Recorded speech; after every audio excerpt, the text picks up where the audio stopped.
White House announces $3 billion effort to reduce homelessness, especially among veterans. I'm Joe Biden. The Biden administration is investing more than $3 billion in nationwide efforts to reduce homelessness, with a focus on helping military veterans get and stay in stable housing. The centerpiece of the effort is $13.1 billion for the Department of Housing and Urban Development's Continuum of Care program, the single biggest infusion of funds into the program that supports state, tribal, and local government efforts to tackle homelessness. Other components include grants to fund legal services and job training for veterans, and boot camps designed to help veteran medical centers and public housing agencies get veterans into housing more quickly. Quote, "It's pretty exciting stuff," said Gavin Cooley, one of the three former city officials spearheading an effort to tackle homelessness in Spokane. The entitlement programs, to the extent they're beefed up and they're coupled with effective continuum of care and community leadership, that's the way to do it. That's how it gets down to the local level where it's needed. The Northwest Justice Project, a Seattle-based nonprofit that serves the entire state of Washington, and one of 79 organizations that will split a total of $11.5 million in the Department of Veterans Affairs' first ever grant program to fund legal assistance for veterans. Chelsea Hicks, managing attorney of the organization's King County Veterans Program, said the grant, along with $30,000 in matching funds from King County, will let them add another attorney to their team. This isn't a huge amount of money, but we are going to use it to expand the work that we can do. We are more broadly looking at expanding our veterans' work, and this is frankly a small piece of it. While Hicks said the program she leads mainly serves veterans in the Puget Sound area, she emphasized that the Northwest Justice Project provides other services available to veterans across the state, including a legal advice hotline and units dedicating to preventing evictions and foreclosures. In a call with reporters, White House domestic policy advisor Neera Tanden said advocates working to end homelessness for all Americans can learn from the VA's recent efforts, which have continued to make progress even as overall homelessness has increased in the wake of the COVID-19 pandemic. Homelessness is a challenge we face as a nation, but most importantly, it is a solvable one, she said. We know this because of the incredible work that has been done over the last decade to dramatically reduce the number of homeless veterans by more than 55% since 2010.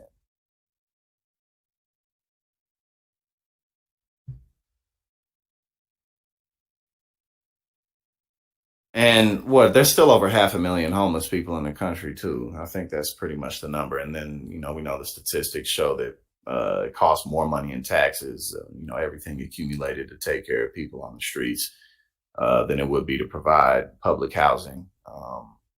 In areas like where I'm from St. Louis, Missouri, kind of that whole area of the country.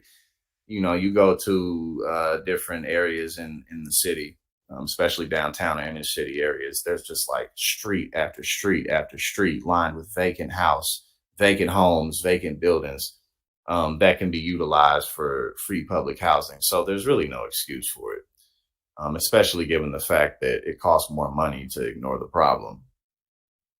Over that same period, the total number of unhoused people fell by just 8.5%, according to the National Alliance to End Homelessness.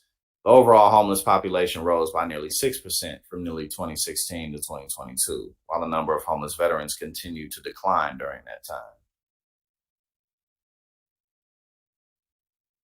All right.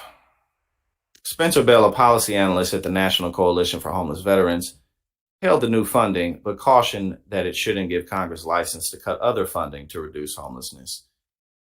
Good point. Very good point. Including among those who served in the military but don't receive veterans benefits because of another than honorable discharge. Okay, I see.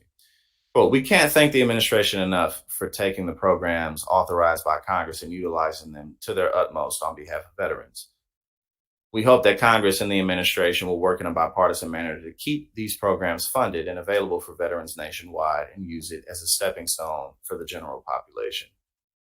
In addition to the $3.1 billion in Continuum of Care funding and $11.5 million for veterans legal help, the Department of Labor will award more than $58 million in grants to help veterans experiencing or at risk of homelessness get back into the labor force. All right. That's another decent nod, another decent policy move from the Biden administration. But him getting his student loan forgiveness struck down, that really he's really gonna have to bite the bullet for that in terms of like his general, his sale to the general public. Because a lot of the other stuff like this or the CHIPS Act, which, definitely did good things and are positive, like that's not something that like the overwhelming majority of the country is just gonna be like, woo, yeah. People are still thinking about, like I can't afford life is pretty much gonna be what most people are thinking about more than anything.